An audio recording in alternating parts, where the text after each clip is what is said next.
Again, welcome everyone. Those of you who are in the room and via Zoom, my name is Irene Williams, and I am the Health and Wellness Librarian here at the Evanston Public Library. This is part two of the second mini course this academic year. It is the fourth year of a collaboration between EPL and the Northwestern Emeriti organization. Also, before you leave this evening, Jeff Garrett will be announcing the next mini course coming up this year. So stay seated. Thank you. Our instructors this evening, Dr. Barbara Deal is a pediatric cardiologist and a professor emeriti at Northwestern's Feinberg School of Medicine. Pediatric cardiologists diagnose and treat heart disease in children. After retirement, she received a master's in science and nutrition and is also board certified in obesity medicine. Dr. Stephen DeVries is a preventive cardiologist who is also the co-founder and executive director of the Gables Institute, an educational nonprofit with the mission of advancing the role of nutrition and lifestyle in medicine. He is also an adjunct associate professor of nutrition at the Harvard T.H. Chan School of Public Health, where he teaches the course Integrating Nutrition into Clinical Practice, the role of health professionals as change agents. Again, our class this evening will be between 45 to 60 minutes, which would allow ample time for questions or Q&A at the end, both in person and on Zoom. The session is being recorded and will be made available to you in the coming days. And the Q&A will not be recorded due to individuals' privacy. So without further ado, our speakers.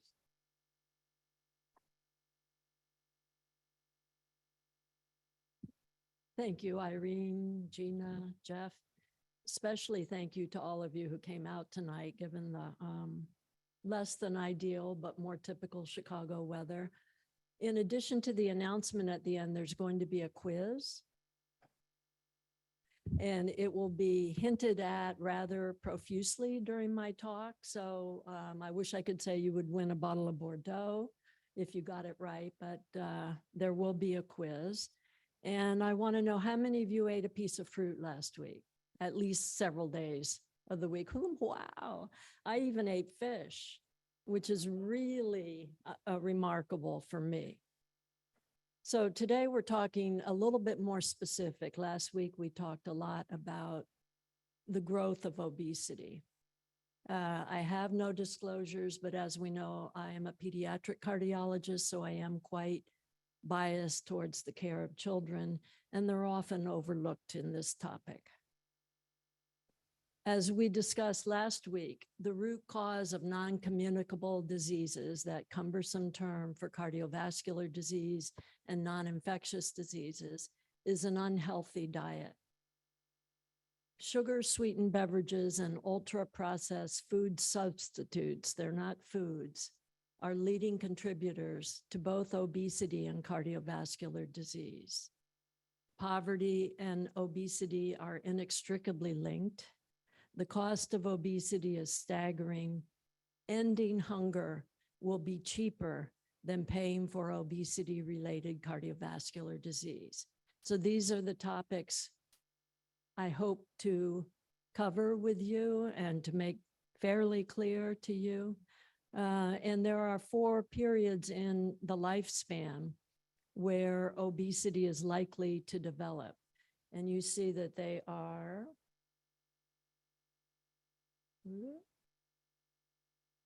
well, I won't point, in utero, in childhood, during pregnancy, and in adulthood. So that pretty much covers it. I'll go over the terms briefly that we went over last time. Cardiovascular disease is not limited to heart disease. It includes stroke and hypertension. Body mass index is abbreviated BMI, and it's that standardized method to describe weight for height, and you have formulas for it. And an ideal body weight would be under 24.9, ideal BMI, sorry.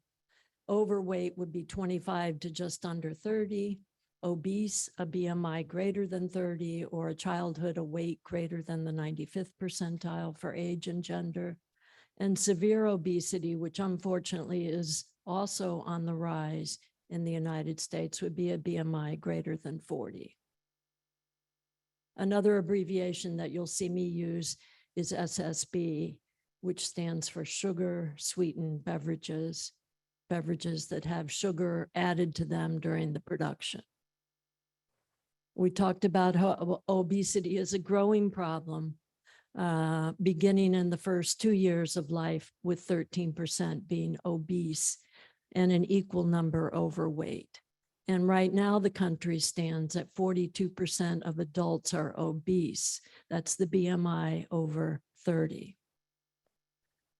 Did you know that a 2-year-old who is obese is more likely to be obese at age 35 years than an overweight 19-year-old?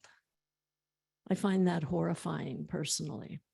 And given the current level of childhood obesity, models predict that a majority of today's children, almost 60%, will be obese at the age of 35 years in 2030. These are for kids born in 2020. And up to half of these children will develop type 2 diabetes.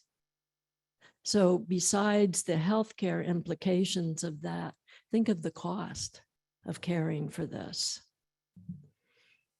You don't think of obesity starting before birth, but let me tell you that it does. So these are causes of early childhood obesity. If the mother or wanting to be pregnant mother is obese or malnourished, if the mother smokes, has diabetes or elevated cholesterol, if the mother drinks sugar-sweetened beverages during pregnancy, there will be fetal reprogramming to alter the DNA towards obesity. There's exposure to environmental toxins or endocrine disruptors. And you might think, well, I'm not near any of them, but this is like pesticides on the dirty fruits, like pesticides that were on strawberries and that are not adequately washed. Those are considered obesogens and predispose you to developing obesity. Paternal obesity, we can't leave the father out. Antibiotic exposure in the first 6 months particularly, but the first year of life, repeated or prolonged. And rarely there are genetic variants. So more than 50% of pregnant women in the United States are obese. Think of that. And the recommended weight gain in pregnancy is 25 to 35 pounds. So if you go into pregnancy obese and you gain more weight, you can imagine what's going to happen in subsequent pregnancies. So I talked about reprogramming in utero. If the mother is obese or drinking sugar-sweetened beverages or eating ultra-processed food additives, the stem cells have this opportunity in utero to develop bone cells, chondrocytes, or adipocytes, our term for fat cells. And when you're exposed to an obesogenic diet inside the mother's womb, you are selecting for the development of fat cells, which will then be with that fetus for life, and that fetus will pass them on when the fetus is an adult to their offspring. So this is tough stuff. So which infants, now you're born, are at increased risk for obesity? There are racial discrepancies in Hispanic and African American infants. Some may be cultural, but some may be linked to economic status. If your parents are obese, if you are low birth weight or premature birth, you're more predisposed to obesity as an adult. But if you're born very large, greater than 4.5 kilos, you're predisposed. Breastfeeding for under 4 months of life, the first 4 months, is a risk factor for developing obesity. And if you gain weight extremely rapidly in the first year of life. So sometimes a baby crying a lot is confused for being hungry. And the tendency is to feed them more. If you are an obese 1-year-old, you've seen from the earlier slides what's going to happen to you. Antibiotic administration. And then there are things like phthalates, which are the things in plastic tubing, which are prevalent if you're in a newborn intensive care unit, or if you have heart surgery or some other surgery. These phthalates leach into the bloodstream and into the brain and predispose to obesity. So this business about formula, and they say, oh, you should breastfeed if you can. Although I trained in pediatrics, I didn't really practice pediatrics. I'm a cardiologist. I did not realize that baby formula contains added sugars in the form of corn syrup. So who knew that was in formula? I didn't. And it can vary between brands, between 7 to 13 grams of added sugar per 5 ounces, and a baby gets 5 servings of this. So we're talking 5 times 13, 65 grams of added sugar in a baby. The American Heart and the World Health Organization recommend that in the first 2 years of life, babies receive how much sugar? I guess added sugar, 0. Great, thank you. You've got a glass of wine for that. So obesity in childhood starts early. And if we're going to interrupt the cycle of transgeneration obesity, and obese parent with obese children and obese grandchildren, it's my opinion that we should focus on adolescent girls and do everything we can to get them to a healthy weight and healthy nutritional status before they're remotely considering becoming pregnant by choice. Dietary quality is a major cause of obesity. Note that I didn't say excess calories are a major cause of obesity. I said dietary quality. All calories are not equal. I think if you looked at one of Dr. DeVries' grocery carts filled with spinach and compared it to a basket full of ultra-processed food products, you would not say that the calories are equal.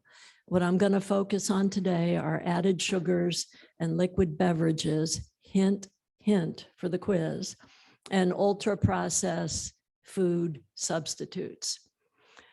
For sure, lifestyle changes contribute. We call sitting the new tobacco. That's not a good thing to be compared to, right? Medications, antidepressants,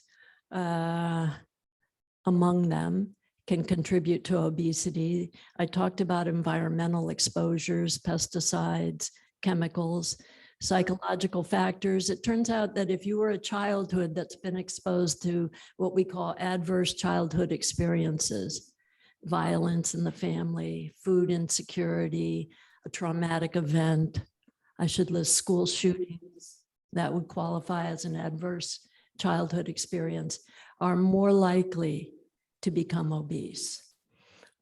Certain diseases and genetics play into it, but that counts for the minority.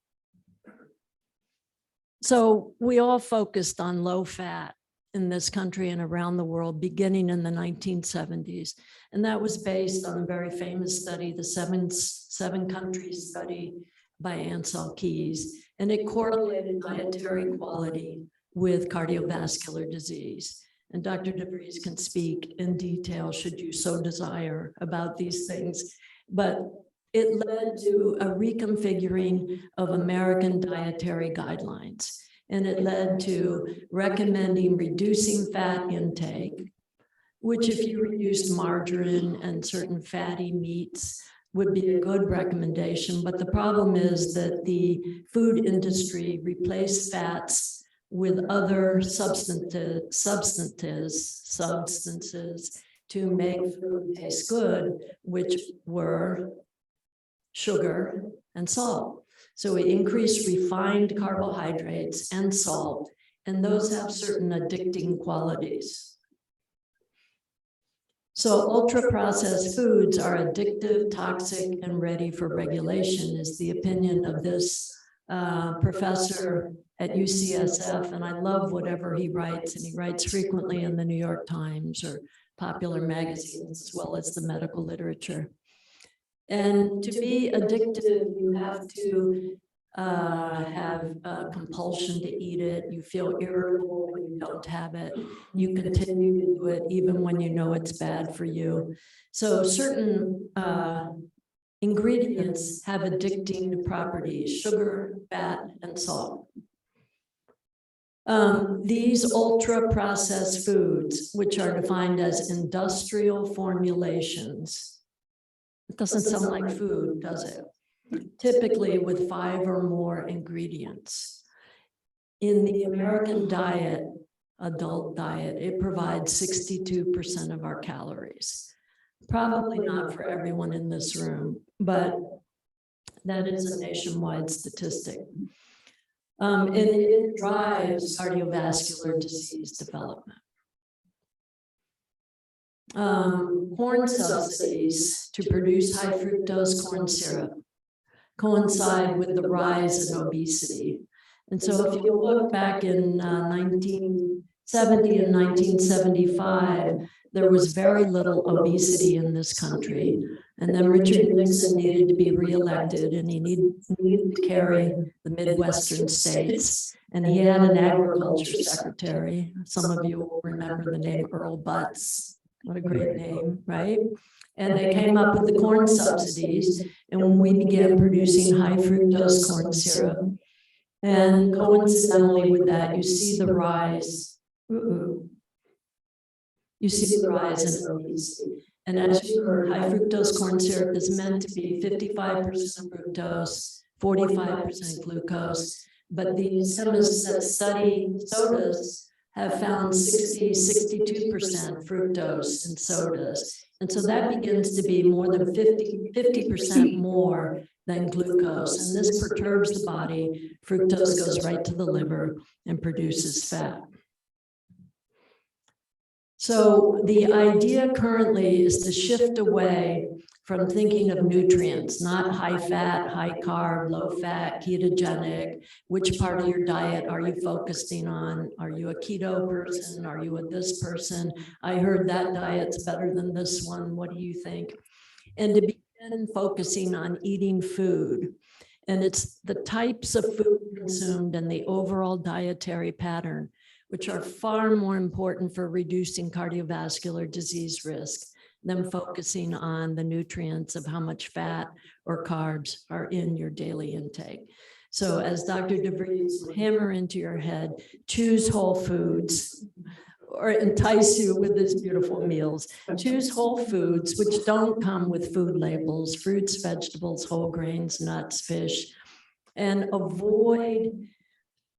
I mean, I think we need to recognize we're not going to be perfect, right? But we'd really like to limit or avoid processed meats, as we saw last week. Bologna, salami. I didn't know kids still ate white bread and bologna and butter sandwiches, but they do. Packaged and fast food substitutes and sugar-sweetened beverages. The dietary guidelines, I mean, I got a master's in this because I couldn't understand what to tell families. And they come in and ask, well, is fat in, is fat out? Can you eat meat? What meat can you eat? Can I have honey? What about agave? And you try and read the stuff, even when you spend 2 years studying it, and it really confuses me. And so the new guidelines and the prior guidelines say limit added sugars to less than 10% of your daily calories.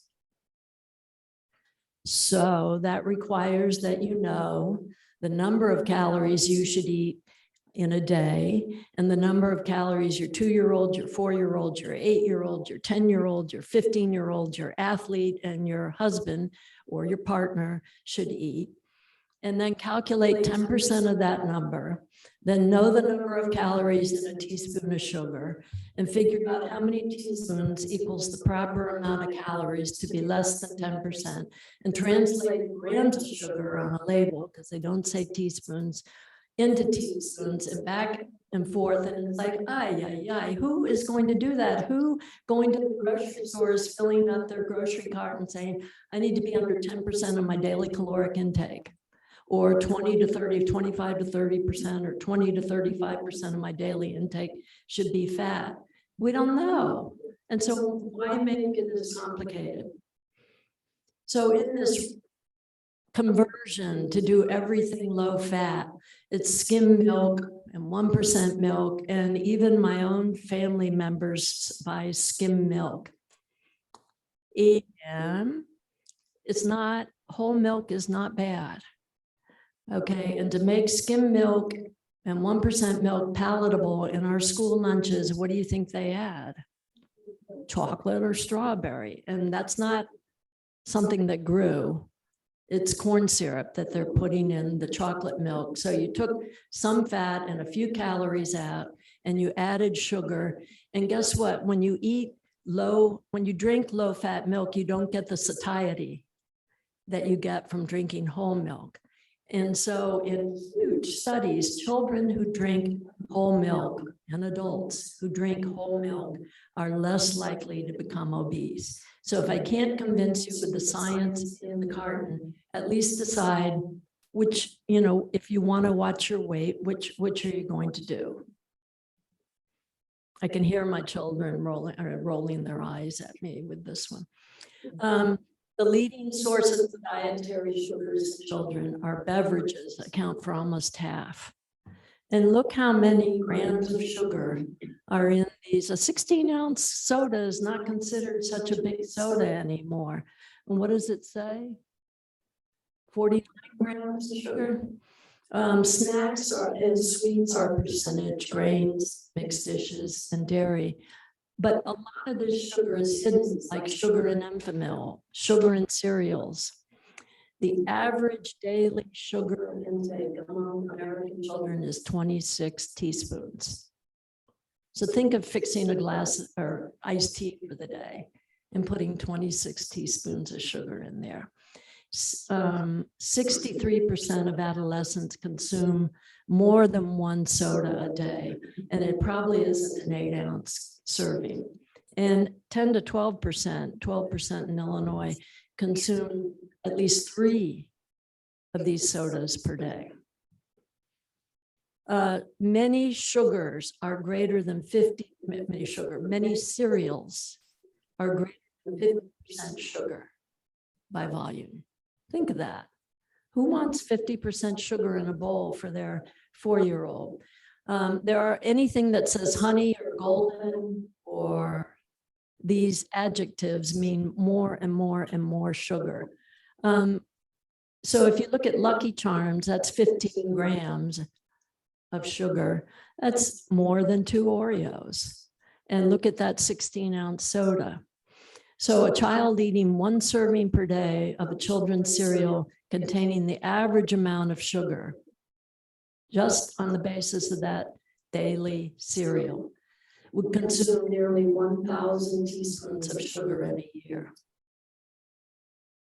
That's not a good dietary quality plan. So less than 3 to 10 teaspoons per day are recommended for children 2 to 19. This has a star on it, which might be a signal, okay? Recommended maximum daily added sugar intake. In the first 2 years of life, we all agreed it was 0, despite those receiving formula. Between 2 to 19 years, it's less than 6 teaspoons, which is the same for adult females, so 25 grams. And adult males get a bonus, who knew? And they can have up to 36 grams of sugar. It's a statement from the American Heart Association, World Health Organization. This is important, and it's on labels if you're buying processed foods. And the recommendation is to limit your soda intake for children to less than 1 serving, 1 8-ounce serving per week. I think it would be hard to buy an 8-ounce serving. And this soda, 16 ounces, contains 15 teaspoons of sugar. I had one boy in clinic and I said, my famous line, my favorite line, "You've had your last sugar sweetened beverage." And I give him my look. And so he came back in 3 months, he lost 16 pounds. Wow. The only change was he switched off soda. And he said, "Dr. Deal, I took a sip of a Coke the other day. I had to spit it out. It tasted so sweet and awful."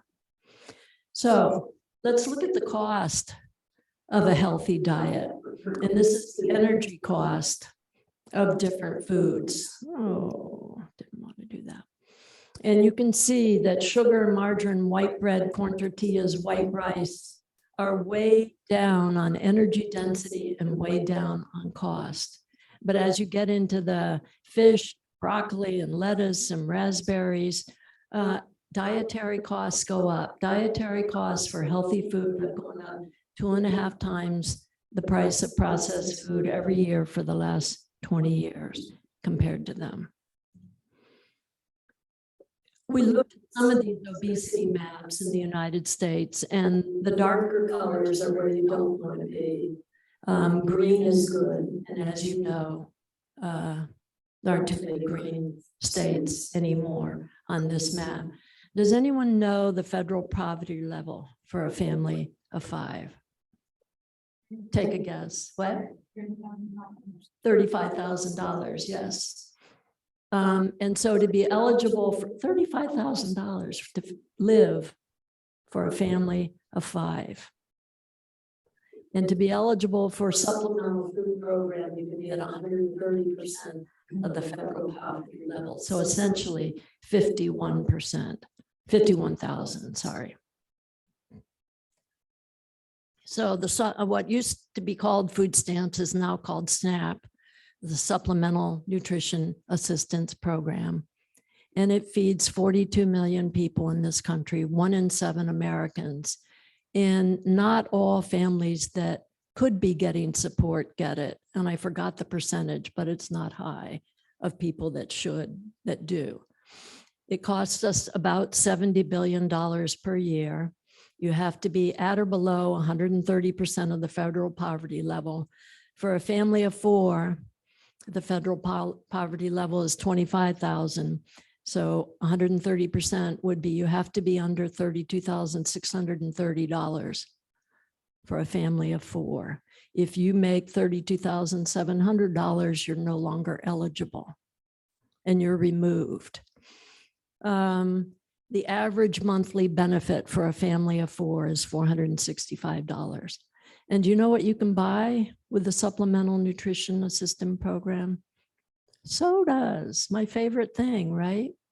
We subsidize to the tune of $7 billion annually to purchase soda for people that receive the Supplemental Nutrition Program.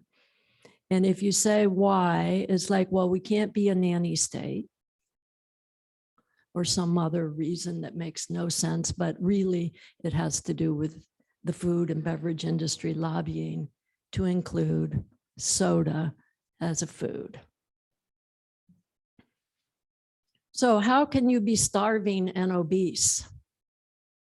I heard this getting my master's. I mean, when I was little, the really skinniest kids weren't getting enough to eat. How could you be fat as a child and not have enough food? Well, it turns out healthy food is more costly than fast food. And healthy meals require preparation. They require a kitchen. They require time. And if you get a SNAP benefit, you get it for the month. And by the end of week 3, you're pretty much out.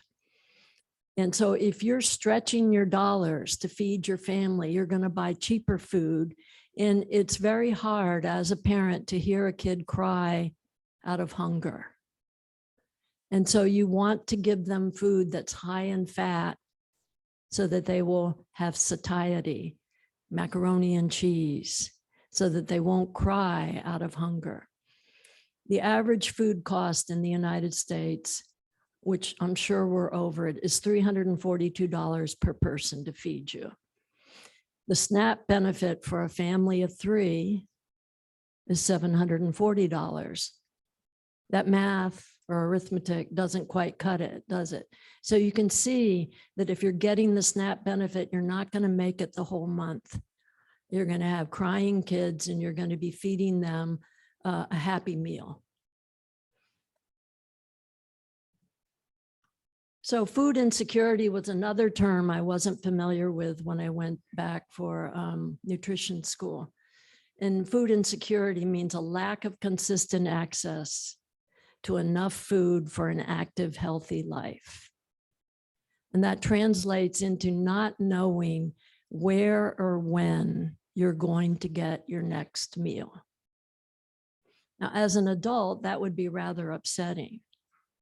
Imagine if you're a 10-year-old in school and you don't know when you go home Friday, your next meal may be Monday lunch at school again, because there isn't food in the home. And this graph goes into it in a lot of detail, which I won't make you listen to. So in the master's program, we had to do counseling in our clinical nutrition program. And we had to counsel University of Illinois college students who signed up because they felt they needed nutritional advice. And usually it is people that want ways to improve their diet so they don't gain the freshman 20 or 40 or whatever it is. And I was doing it so that I could counsel kids with obesity. And of course, I got assigned a kid who wants to gain weight. And this is a young man who ran track at one of our magnet high schools, was a very successful track star, was an A student, and he got a scholarship to attend the University of Illinois Chicago campus. And he was going to study engineering, and he had an A average, but he had injured his leg after his senior year in track in high school. And so he couldn't run anymore. And he developed GE reflux, so his diet was restricted. So he'd lost a bunch of weight and he wanted to gain weight. And it turns out he had excluded just about everything other than very bland diet. So worked with him every week. And because I'm a physician, I love face-to-face encounters. And we would videotape our sessions, and he was making progress and we were feeling good. And then right before the final exam, I realized that I had done 6 sessions and the requirement was 7. And class was on Monday. And I was like, holy moly, I got to call this kid up and we got to do a phone session. This is before COVID. We weren't doing Zoom consultations. And so I'm on the phone in the kitchen on the weekend talking to him. And I said, so what's the word this week? He said, well, I lost 3 pounds this week. I said, oh no, what happened? He said, well, Dr. Dill, we had no food in the house this week. And there I am in my lovely kitchen thinking that for a week there was no food in your house. And I was flabbergasted that he had the confidence in me to tell me on the phone that there was no food in his house. And I said, oh my gosh, that's terrible. That's awful. He said, don't worry, Dr. Dill, my dad got a check today. We're going to get groceries today. I was like, holy mackerel, the University of Illinois, we have kids that don't have food for a week. It turns out that 1 in 6, did I do that? 1 in 6 college students have, 1 in 5, sorry, have food insecurity. And it's worse in private institutions because if you're a low poverty level and you got a scholarship to come to Northwestern, not that Northwestern deserves to be picked on, it doesn't, but part of the scholarship, it covers tuition, right? It usually doesn't cover board. And the other criteria is that you can't work when you're on this scholarship. So if board is another $4,000 or $4,500 a year, do you think the family has enough to pay for that? And so where do you send kids? To the food pantry at Northwestern? They do have one. So I'm just about to end, don't worry. It won't get worse. George McGovern wrote this book in 2001 about ending hunger in our time. And he starts by quoting FDR's four freedoms, freedom of speech, freedom of worship. And the third was freedom from want. And the fourth was freedom from fear. And McGovern said freedom from want should be freedom from hunger. And he had four key recommendations: that there should be a universal free school lunch program. Does anyone know, do we get free school lunch in Illinois? In certain environments we do, but not uniformly. There are 3 states in the union, 3, that offer free lunch to everybody, regardless of ability to pay. And that 3 includes if Minnesota passes their legislation this week. The others are California and Maine. Worldwide expansion of the 2 supplemental nutritional programs, the SNAP program and the program to feed women and infants and children, to establish food reserves around the globe and to help developing areas improve their farming production. I thought, wow, that's just the conclusion I came to, that we needed more widespread SNAP benefits, and we need to feed kids lunch in school without proving that their family is poor. So what is he estimated, McGovern estimated that would cost $3 billion to expand SNAP and $1 billion to expand WIC. I don't know what that would translate from 2001 to 2023. Let's say 100-fold. Let's say it were 300 billion, which it wouldn't be, but I'm just being ridiculous. What do we spend on treating cardiovascular disease annually in the United States? In total, about 380 billion. And we're projected in 7 years to spend almost $1.2 trillion. And there are direct costs, which means you come in with heart disease or diabetes. And there are the indirect loss, which is loss of productivity, loss of work. And oh, by the way, that doesn't include the cost of obesity, which is another $173 billion per year. I think that we can afford to give school lunches. And I think that we can afford to give appropriate food to women, infants, and children. So the cost of ending hunger are less than the cost of healthcare. And if we do primordial prevention, which is to prevent a disease before it starts, we need to start very young. And then if we don't, we have hunger and obesity leading to chronic disease, which drives up healthcare costs and ultimately results in early mortality and lousy quality of life. It doesn't seem like rocket science to me. So this is the multi-pronged approach to reducing obesity. Focus on your nutritional quality. We could tax sugar-sweetened beverages even more. We can increase healthy food agricultural subsidies instead of high fructose corn syrup.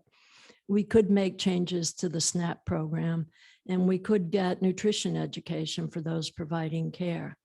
So your assignment this week: eat a piece of fruit every day, eliminate sugar-sweetened beverages, reduce your intake of ultra-processed foods, and walk 22 minutes a day. Now, the quiz question. You ready? How many grams of sugar per day can a 2-year-old or a 65-year-old maximally ingest for a healthy life? 0? No. That was the under 2-year-olds. You don't get it. 25, you win. Yes, 25 grams. That's your target. Limit your added sugars to less than 25 grams daily. Thank you.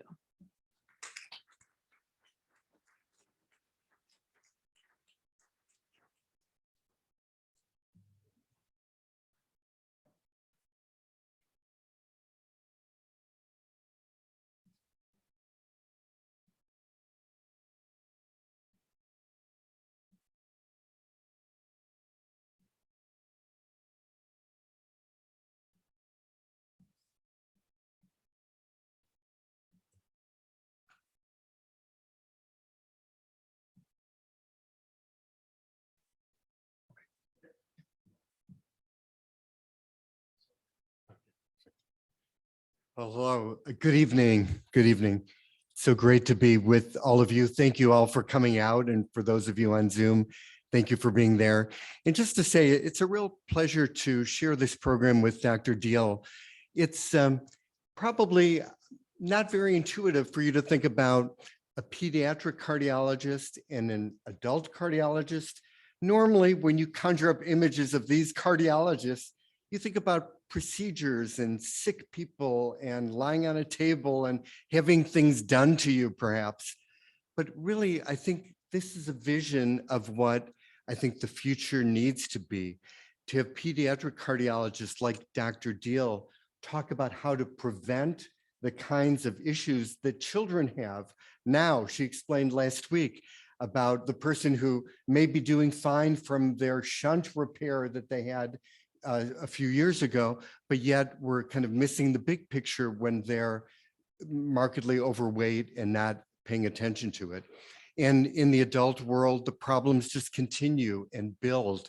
And the idea is not to wait until we develop disease, but to think about how we can prevent it. And that to me is the future, to have specialists like pediatric cardiologists and adult cardiologists and every physician be just as good at preventing the disease as they are at treating the very severe manifestation of it. That's where we need to be. So it's just really exciting to be in the audience to hear that. And I'm really excited to share some information with you as well. And I will also have a quiz. You are not off the hook yet. The quizzes continue. I have one, and I also, today, before I came here, I had a little kind of early dinner. And as I was eating my veggie burger, there was something staring right in front of me that I took a picture of that is going to be probably the best teachable moment of anything that I could have prepared ahead of time. So I took the picture, I'm going to present it to you, and we're going to walk through it because that will be a really great, I think, teaching lesson. What I saw in front of me today about 2 hours ago when I was eating dinner. So just to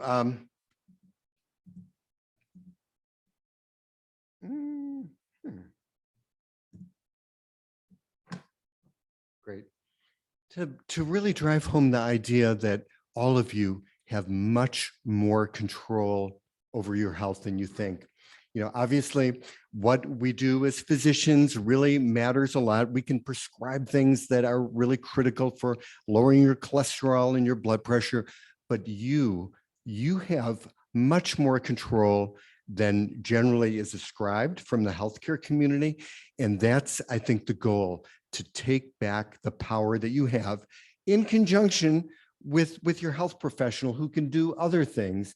But it's the union together that really is going to give you the optimal health that you deserve.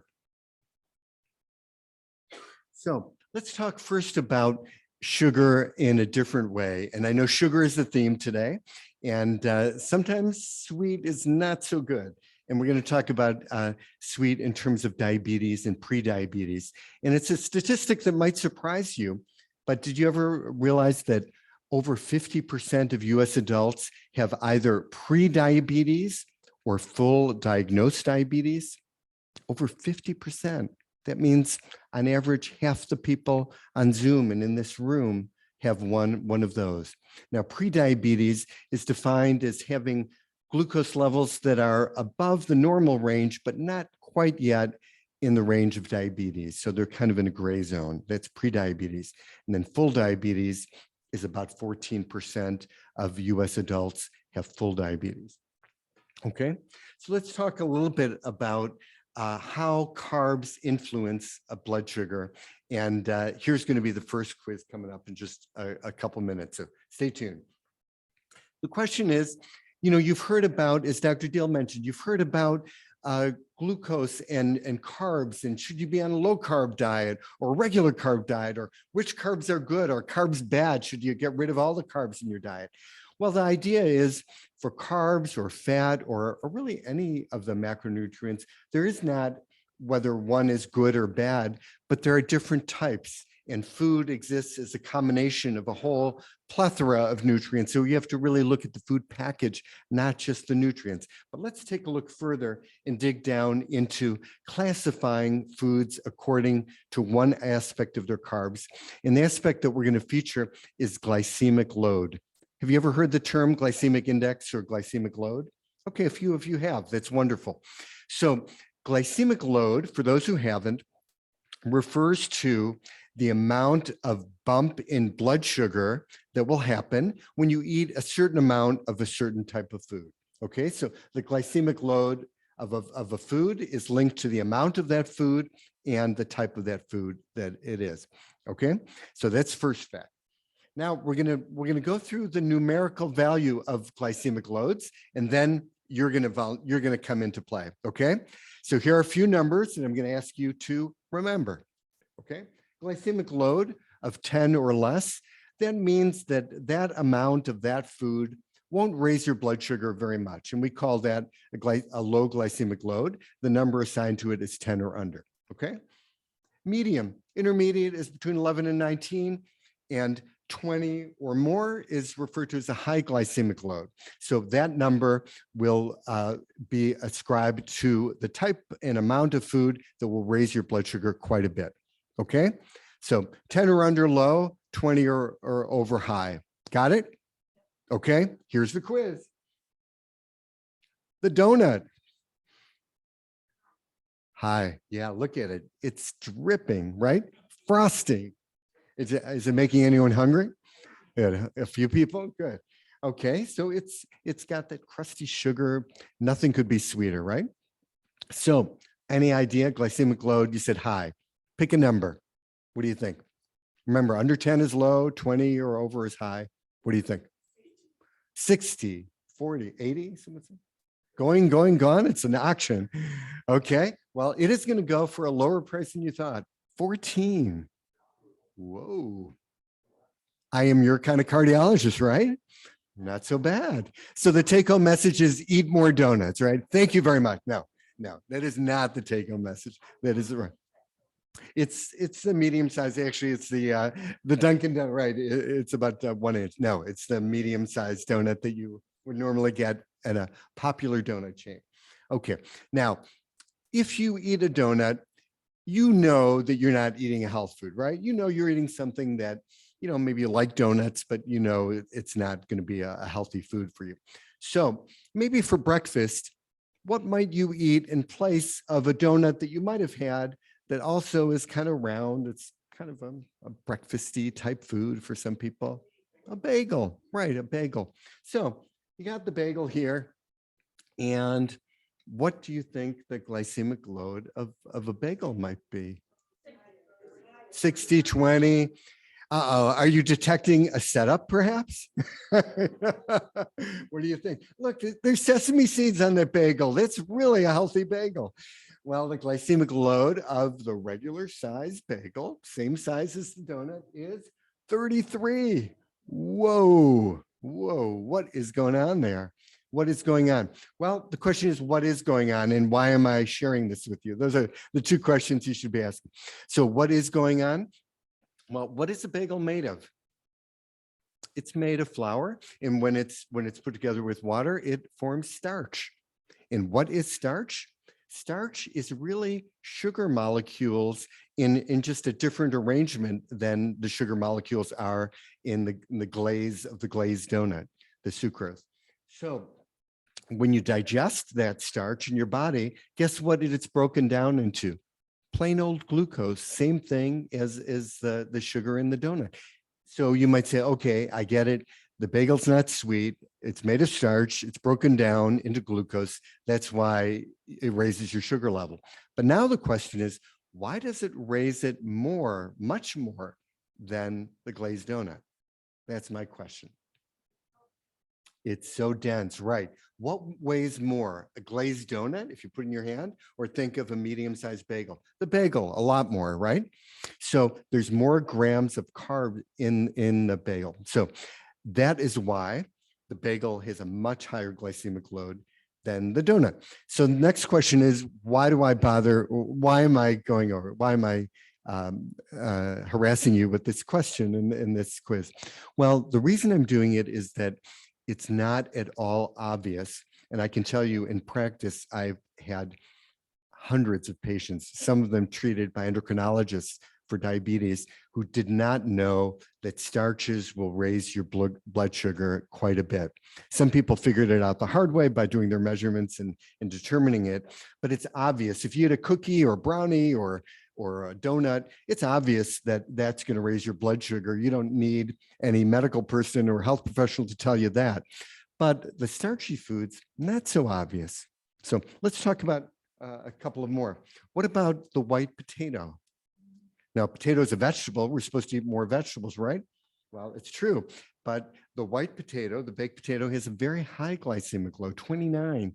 And what about the sweet potato? Even though it's got sweet in the name, it's a different kind of starch. In addition to more nutrients, it's got a much lower glycemic load. So it just, the idea is, and what I'm trying to impart is that healthy nutrition is not always obvious. I mean, oftentimes it is, French fries and fried chicken, not a good idea, but some topics in nutrition, not completely obvious. They're not the same weight, but they're the same size. So I don't know what you mean by quantity, but they're not the same weight. The bagel weighs much more than the airy glazed donut. Oh, the potato, yes. For the potatoes, yes. It's the type of starch that affects the glycemic load in that case. Thank you for correct. So what are some helpful substitutions? What do you do with that information next? If you're used to eating potatoes with your dinner, what could you eat instead? Well, like a roasted vegetable would be a great substitute for that. And what about if you're used to eating white rice? Because the same thing for white rice. The white sticky rice also has a very high glycemic load. Brown rice would have a lower glycemic load, but still fairly high. It's a small advantage, but not a huge one, but a small one. So what could you do instead of white rice, which also will make your blood sugar soar if you eat a lot of it, is replace it with something like beans, legumes. That would be a great substitution with more fiber in it. So I want to switch gear a little bit, talk about fruit and fruit versus fruit juice. And one thing that I think is great, do you remember it used to be advertised on cable a lot? There's a drug company that advertised the purple pill. Do you remember the purple pill? It was for anti-acid. Well, this is my purple pill. It's the blueberry. And why is the blueberry the purple pill? Because get a load of this. Blueberries and strawberries have a special type of antioxidant called anthocyanin, very potent one. And this special antioxidant, anthocyanin, when consumed in fairly low doses, this is a dose of 4 servings a week, and a serving is a half a cup of blueberries or strawberries. So 4 of those servings per week, get a load of this, will lower the risk of a heart attack by more than 1/3. Now, let me ask you, how many of you have been told by your physician to eat more blueberries and strawberries? Never. One. Great. One out of a large room. One. Our goal is to make that everyone. And it's a very simple thing to do. Many ideas can go into healthy eating, but if you think this is like an odd example, Google blueberries, strawberries, and health when you go home, and you'll see there's a lot written about it. So what about fruit juice? Well, fruit juice is not the same as whole fruit, not the same. Get a load, the glycemic load of an apple is 6, it's very low. What about the juice you squeeze from that apple and drink it up straight? Glycemic load is much higher. Why is that?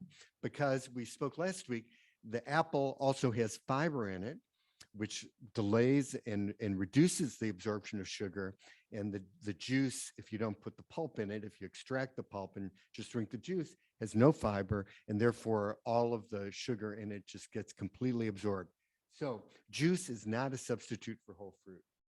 And Dr. Deal talked about all the sugar that's in a soda. And this is great. When I go to school, sometimes I will have this can of Coke and say, who likes this? Everyone, yeah, I love this. I love this Coke. Okay, let's come and count out the teaspoons of sugar that go into making this can of Coke. And so I have this bag of sugar, and I have the students each take a teaspoon and they count out 10 teaspoons of sugar they put in a bag and say, this is what's in your Coke. How good does this look now? And they all go, ooh, they're all kind of repelled by the idea. And I want all of you to also be similarly repelled. It is, it might taste appealing, but what's inside of it is wholly without any redeeming value whatsoever, and costly, and linked to heart disease, strokes, and many other adverse problems. So the question is, what about artificial sweeteners? Where do they fit in? Where do they fit in? Should we just, just go in a bunch of diet drinks and then we're fine? Well, I think it's very obvious the ideal drink is water. There's no question about it. And it's also the cheapest beverage. So when you're looking at saving money, and Dr. Deal had mentioned in a very, very clear and very demonstrative way how big of a problem food insecurity is. Well, one of the ideas that we can use, at least to reduce the cost of healthy eating, is to get rid of sugar sweetened beverages, as she mentioned, and replace with water. So water is the healthiest. What about the other side of the spectrum? Sugar sweetened beverages like soda. So where do artificial sweeteners fit in? And I would say that they're kind of in the middle, that certainly they're not as healthy as water. Why? Because now there are different artificial sweeteners. They don't all have the same properties, but many of them have been linked to problems that we still don't know enough about. There are some studies that link them to stroke, others that link them to increased glucose level, even though they themselves don't contain sugar. These artificial sweeteners may affect the microbiome, the bacteria that live in the gut, and they may signal the gut to make more sugar. So even though it's very complicated, it's a delicate ecosystem that even though the drinks themselves don't have sugar, they may trigger the release of it. So the best thing is to minimize your intake of both real added sugar and artificial sweeteners, and go for things that are just sweetened or used maybe a little bit of lime or a little bit of lemon without anything sweet. If you need to add anything to plain water or just plain seltzer, something like that. But you really want to get rid of any of the sweeteners, both real and artificial, to the extent you can. Talk really quickly about saturated fats. There's a lot of confusion about that, right? Are saturated fats really a big deal? Are they as bad as we've been led to believe? When I was in training, that was the only thing that I was taught about nutrition, is that, saturated fat is bad. That's the only thing. But it actually led to an unintended consequence. And it led to the idea that people got rid of saturated fat and replaced it with sugar, which actually didn't lead to any improvement in outcome. But the idea is, although there's confusion about whether saturated fat is really a big problem, the whole idea is the key is, what are you going to substitute in place of saturated fat? Because if you're going to replace it with sugar, you're not going to have any advantage. But if you replace it with something healthier, you're going to see huge health benefits. So if you replace what had been something filled with saturated fat, and that typically is meat and dairy for the most part. There are some plant tropical oils that have saturated fat, but mostly meat and dairy. If you replace that saturated fat with healthier items like whole grains, monounsaturated fats like olive oil, or polyunsaturated fats such as those found in fish, then you're going to reduce the risk of heart disease by 9%, 15%, or 25% for polyunsaturated fats. Huge reduction. So one of the key principles in dietary advice is, it's just as important to know what you're replacing something with as getting rid of the bad nutrients. So just don't think about, oh, I got to eat less of this or more of this. The idea is, what are you replacing it with? Make sure it's a healthy replacement. So in terms of healthy fats, nuts are a great snack. Strongly recommend you consider, if you're able to take nuts, if you don't have an allergy problem. Nuts are one of the healthiest foods you can eat in terms of reducing cardiovascular disease and improving longevity, which is huge because they've got a lot of very healthy nutrients in them. Vitamin E, tryptophan, polyphenols, which are potent antioxidants. All of these chemicals come together in a healthy way in nuts. And they're very satiating. So instead of reaching for the bagel or the donut, you grab a handful of nuts and very satiating. Now they're calorie dense, but interestingly, there's data showing that at least with moderate intake, that people who eat more nuts don't tend to gain weight because they're satiating and they generally prevent you from eating more over time than the calories in the nuts themselves. So 2 handfuls per week, 27% decrease in survival over, or improvement in survival over 25 years. It's a huge, big deal. We'll get to questions later on, but thank you. Hold on. So talk just very briefly about fish. Fish have a very special type of fat called EPA and DHA. They're a special type of omega-3. And this type of omega-3, EPA and DHA, has a lot of health benefits. One is that it makes the blood much more pliant. The blood cells are very flexible, and so blood doesn't tend to stagnate as much. Also, EPA and DHA are potent anti-inflammatory agents. So even for some people with arthritis or other inflammatory problems, the EPA and DHA may be helpful. Also, EPA and DHA slightly decrease blood pressure, which is very helpful. Not all fish even have the same levels of EPA and DHA. There are big differences. Sockeye salmon, one of the richest forms of EPA and DHA, 6 ounces, for instance, has 2 grams combined of EPA and DHA, which is a very large slug. And that's why 2 servings of this type of fish per week would really take care of the requirements that are generally considered adequate for good health. Not all fish, as I mentioned, are equal in terms of EPA and DHA. Tilapia, for example, is a very popular fish. Nothing bad, nothing wrong with tilapia, but it has almost no, it has very tiny amount of EPA and DHA. So if it's a good source of protein, but don't think you're going to get EPA and DHA that way. Actually, algae are the original source of EPA and DHA found in fish. Fish don't make this healthy oil. They actually get it from the algae that they consume. Fish are more concentrators of the algae, which is how the EPA and DHA get to be in fish. Did you ever wonder? You see omega-3 milk, things like that, omega-3 milk, which is, it says on the box, DHA omega-3 milk. Have you seen that in stores? Okay, you ever wonder like how that comes to be? Did you imagine that these were cows just grazing in an idyllic pasture, eating the grass, and the grass just magically was converted to these omega-3s? Is that what you were thinking? Not so. Let's take a look at the back. Can you read?